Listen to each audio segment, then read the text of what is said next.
behalf of all the luminaries who have come before us and on whose shoulders I stand today. I also want to accept this honor on behalf of all those people who raised their prophetic voices in defense of the Muslim community's right to worship whatever they choose to. And I accept this honor on behalf of the rabbis, the clergies, whether they were Buddhist, whether they were Hindu, whether they were Christian, or other denominations, and even secular people who came forward, entertainers, public officials, law enforcement people, who huddled around us and said, this will not happen during our time. And I'm particularly honored to accept this award from Rabbi Arthur Waskow, who is not only a wise man, but we Muslims don't mind creating saints because we don't have to go through the whole process. It canonize us. We think you're a friend of God, so we call you a saint. And I believe that you are a saint. Because he said he came over for a little housewarming. I want to tell you, it was a sweltering 100 degrees in New York City. And we know what New York is like when it's hot. The pavements had so much heat coming out. We were all sweating. And there was the entire Jewish community that this saint had organized in defense of us in front of this location for hours, speaking on behalf of our community, and then gave me the candle, honey, and salt, and bread. I thought there was vinegar in there, but I guess not. So thank you for this honor.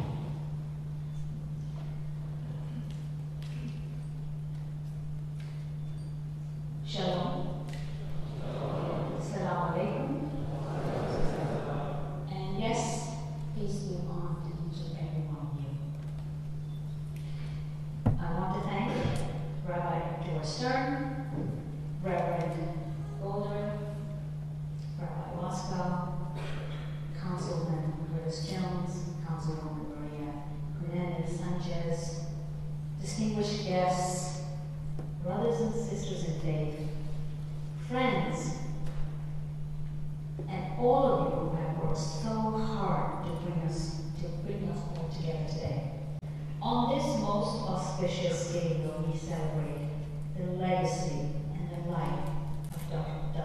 Martin Luther King. I begin in the name of the one God, whom we all worship, the God of Abraham, God of Ishmael, Isaac, Israel, the God of Moses and Jesus, and the God of Muhammad. May the one Almighty God, whose name is holy, and whom we all believe, unite us and bless us and guide us to perfection along this path.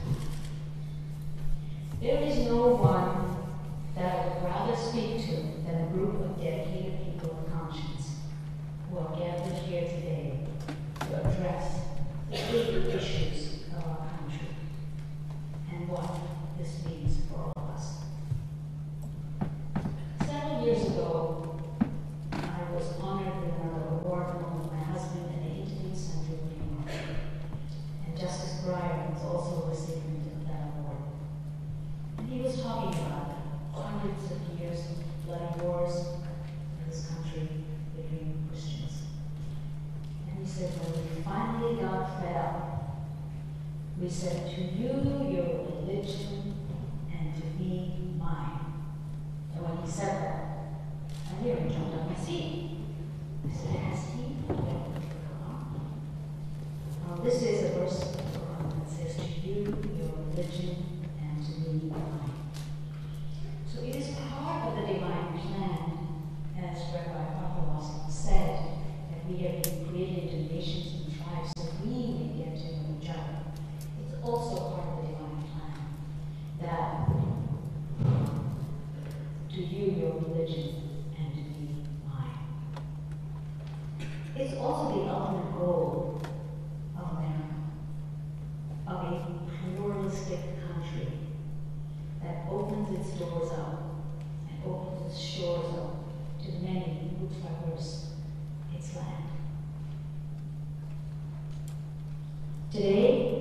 especially needed in the face of the shifting cultures that we are all experiencing and the globalization that we're experiencing.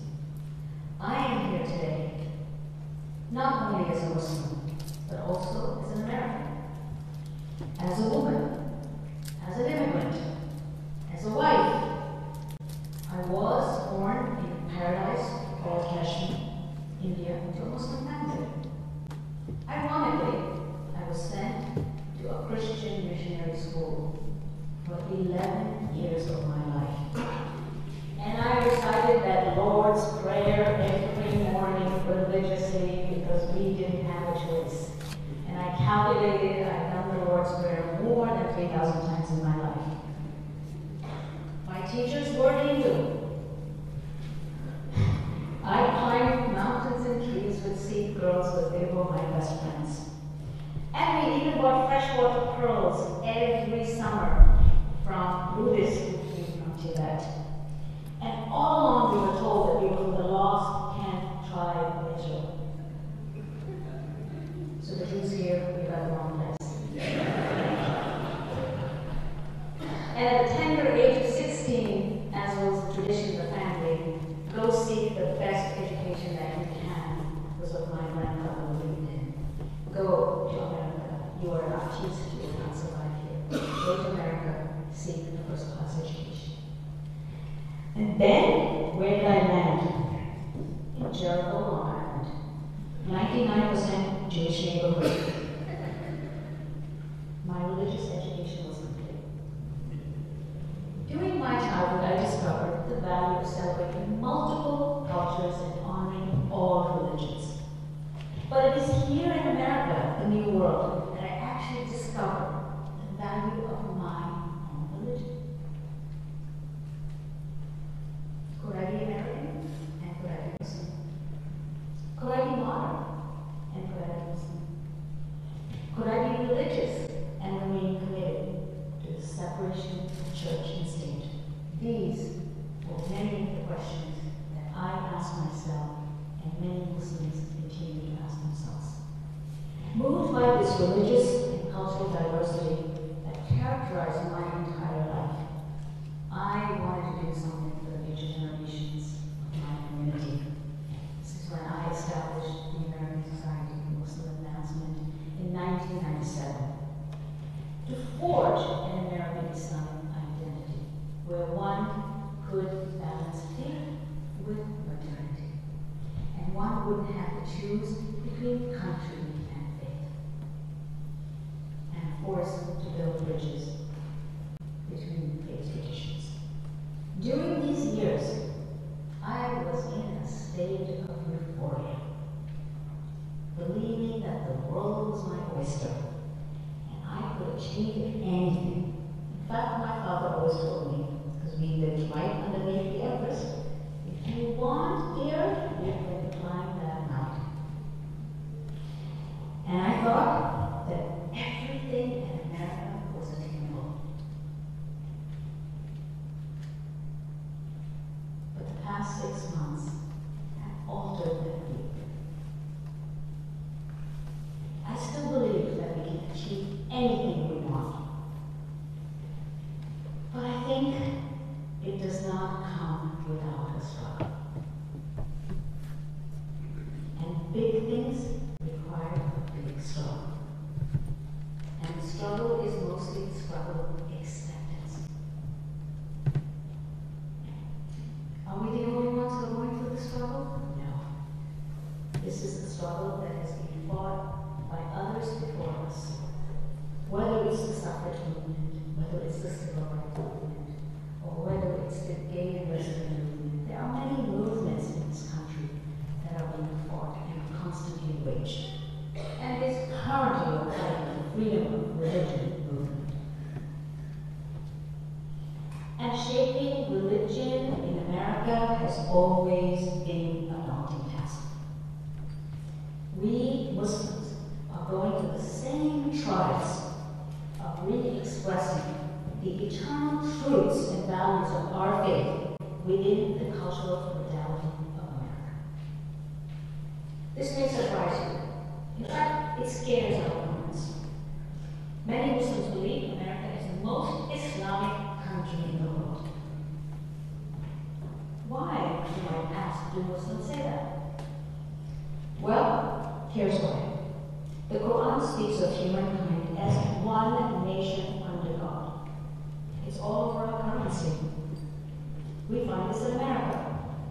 The Quran speaks of the one creator. And this too we find in America. We are all endowed by the Creator. The Quran speaks of human equality. Well, we find this in America, in our Declaration. All men are created equal and endowed by the Creator. And Muslim jurists wrote 1,000 years ago about the 6 principles of Islamic law.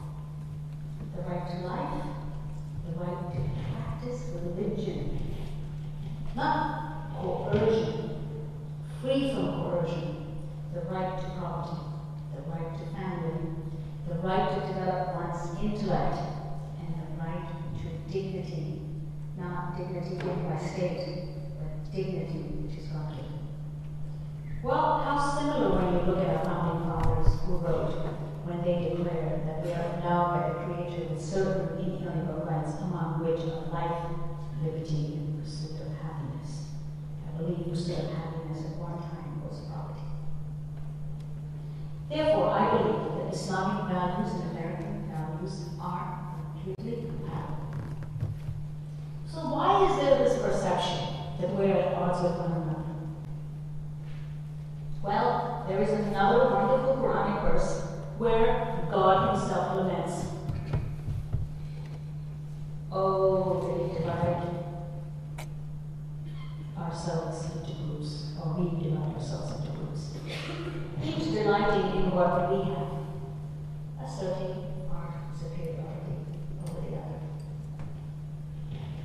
So where does this problem stem from? Our spiritual teachers, our sages, and our saints tell us it comes from that human disease that says, "I, thou polarity." I do not recognize myself in you, and you do not recognize yourself